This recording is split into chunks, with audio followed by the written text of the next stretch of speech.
mean, most of us could use a last minute rewrite now and then. Hotel Reverie, Black Mirror, episode 3 of season 7. I like it. It's one of those episodes that I think I probably would have liked more if I'd watched it before having seen the rest of Black Mirror. It's an overstatement to call it flatly derivative, because it's not. But it does feel, okay, let's be honest. There's a fair number of episodes of Black Mirror that are either remixes or mashups or continuations of earlier ideas, at least in terms of the technology, if not the thematics.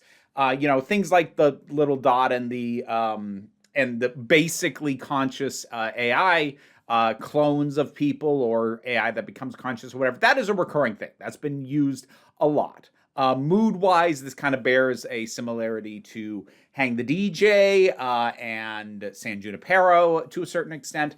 And there isn't something inherently wrong with that. Again, this might be an issue of me having seen, all of the previous Black Mirror episodes and remembering them quite well and noticing what it's pulling from more blatantly. Like, again, there's nothing wrong with revisiting ideas or remixing ideas that you've already had, though one of the tricks to doing that well is hiding the seams. And this doesn't especially well. I don't think that's actually a problem with it, though. But as I'm fond of saying, I can only speak for the experience that I had and the perspective that I have. And from my perspective, that did take a little bit something away for me personally. I think the one other thing that kind of diminished this from what it could have been, again, just for me, is that there is a stretch in there, kind of the latter front half. That's a fair bit of cringe. When Brandy is first... Oh, I'm just going to talk about this. I assume you've already seen it. So, spoilers, and I'm not going to recap the plot.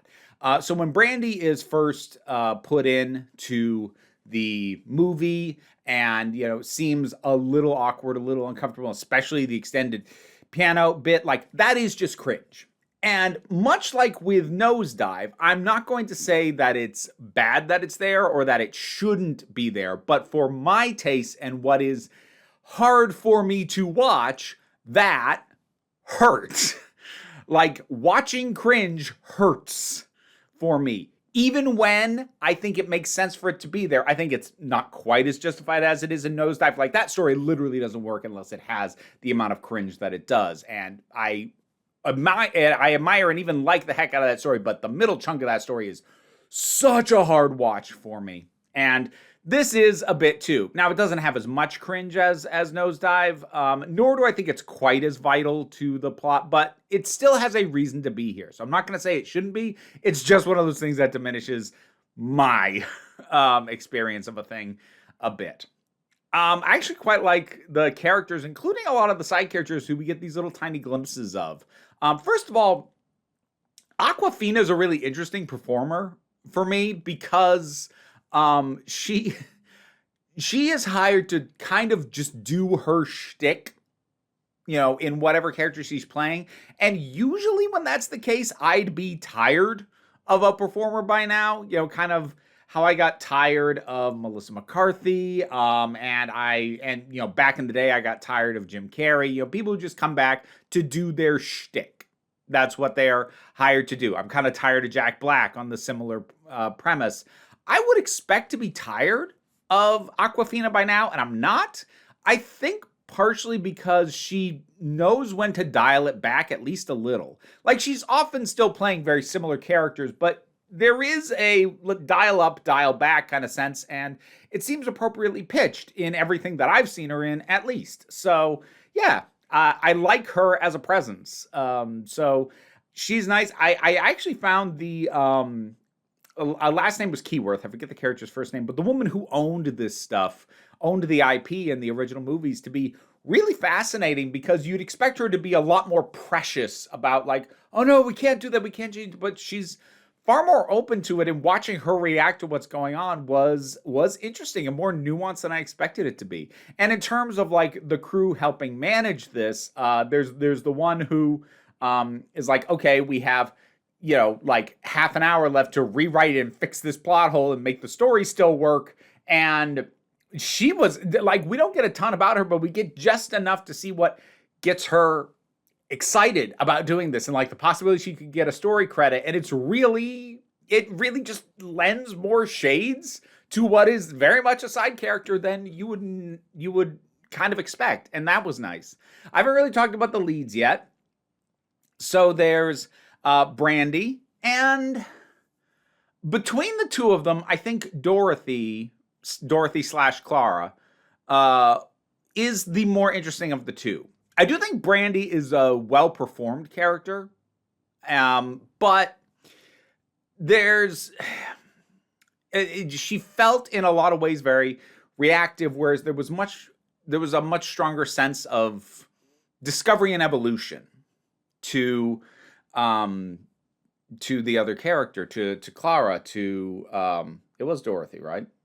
Yeah, my brain is second guessing me now, but there was a lot more sense of a journey for her, and like that's not necessarily a knock against Brandy, but it does mean that between the two of them, I felt a lot more for her. And one of the things I really like about this is that they use it to kind of highlight what was a reality for some stars at the time, that what they were perceived as, what they had to play, and what the public thought they were was completely disconnected from who they wanted to be, and they couldn't be who they wanted to be. Well, who they genuinely were.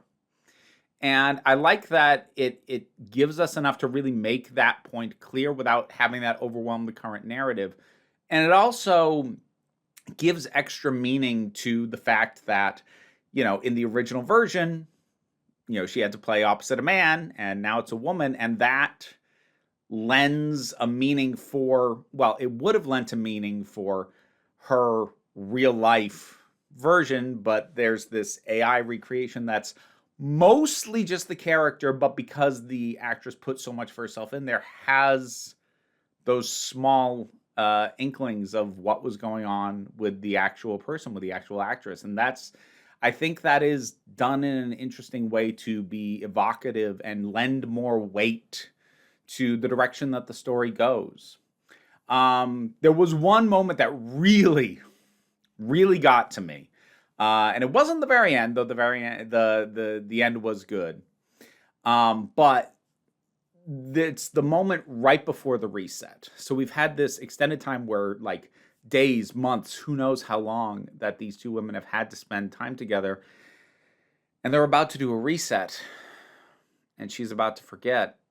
And she says to Brandy, "I love you." And earlier, she'd said, "I love you," and Brandy hadn't said it back. And it wasn't that she didn't feel it, but, Brandy, it's understandable that she isn't saying, because she understands the artificial nature of this. Like, it's hard to commit to something that part of your brain is telling you this isn't real, whether it's because that is a literalization in the case of this, where it is a virtual reality and an AI construct, or because in a real life parallel, there's a part of you that says this can't be real. This has to be a fling. This has to be something frivolous, because this can't be who you are. You can indulge in this, but you can't commit to this. And I think that had some interesting parallels. But anyway, so earlier, like, she hadn't said it. And then when the reset is about to happen and they're running out of time, and Clara says, "I love you." Brandy, I was saying out loud at the screen, "Say I love you. Say I love you too. Say I love you too. Say it." And she doesn't. She doesn't get it out.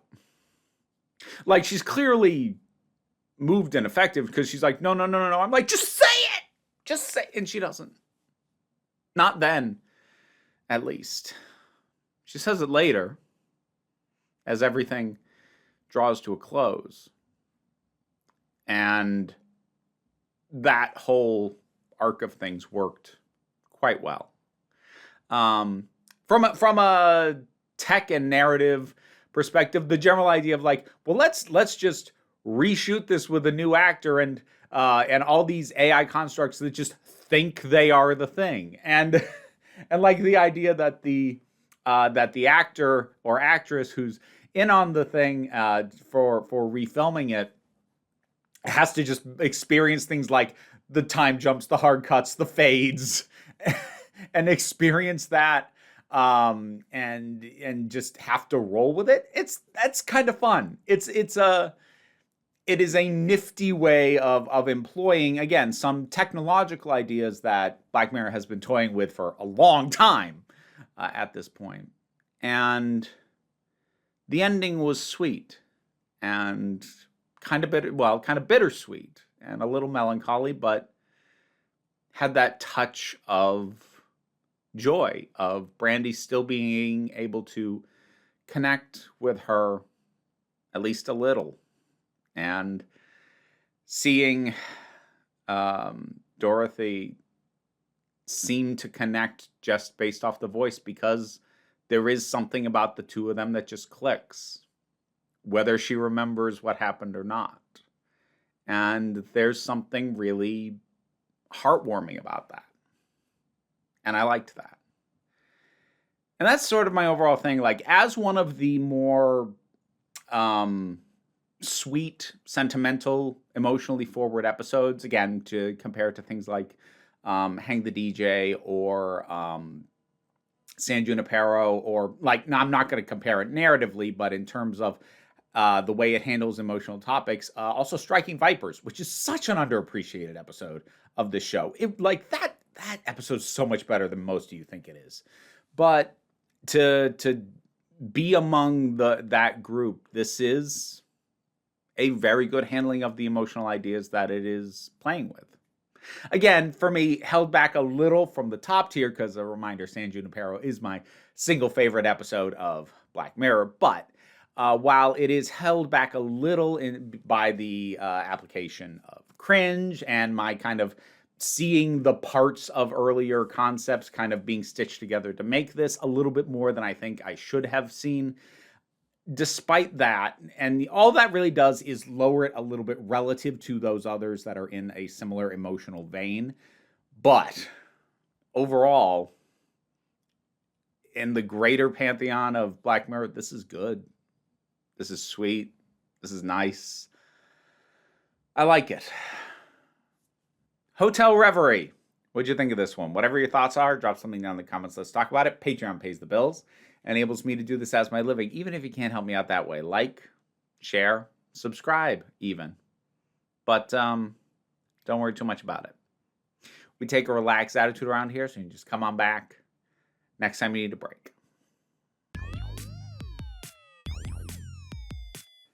And now to thank my highest supporting patrons: Robin Moore, Goddess Elida, Zubin Lopfula, Welsh Wrestling Geeks, Oliver B., Melissa Pedersen, Movie Turtle, Melinda Walters, Auntie Kate 808, Andre, Becky Sparks, Claire Wright, Tracy Scrabbit, Angry Casperl, Dave Hall, Quite Bearish, Rosalind Bennett, Toku Blahuvian, Adam RDL Taylor, Pal Barabajoggle, Mary Mello, Mira G. Sir Didymus is my favorite. I've never screwed that one up before. Well, if you want to hear me mess up your name, check out the rewards on the Patreon. I'm going to blame you.